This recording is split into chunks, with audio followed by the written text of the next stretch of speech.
Kita ke sorotan lain, saudara, seorang anak di Boalemo, Gorontalo mengalami kondisi kelamin ganda. Kondisi ini telah dialami sejak lahir dan belum ditangani secara medis karena kedua orang tuanya tak memiliki biaya ke rumah sakit.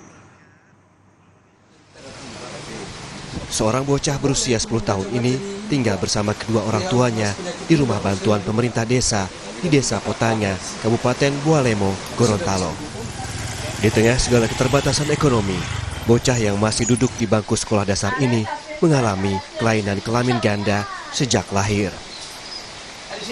Kedua orang tua anak ini disarankan oleh bidan untuk dilakukan pemeriksaan di rumah sakit.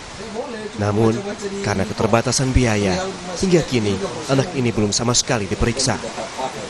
Kesulitan ekonomi kedua orang tua anak ini membuat seorang anggota Babin Kamtibmas Polsek Botumoito bergerak menghubungi puskesmas tempat untuk segera dapat penanganan. Saya langsung koordinasi dengan pihak puskes dengan dokter ini, dan kemarin juga sudah sama-sama ke sini melihat ini, dan kami bawa ke puskes. Ternyata memang seperti itu adanya, dan insya Allah dari pihak puskesmas dokter ini akan menindaklanjuti ini. Puskesmas Botumoito kemudian memeriksa kondisi sang anak dengan mendatangkan dokter spesialis anak. Dari hasil pemeriksaan, bocah ini didiagnosis mengalami kondisi kelamin ganda atau ambiguous genitalia. Dan itu sudah dilakukan pemeriksaan oleh dokter spesialis anak bahwa memang benar-benar ini adalah diagnosis sementaranya adalah ambigu genitalia, dan ini insya Allah akan didalami lagi dan akan diperiksa lagi secara spesifik.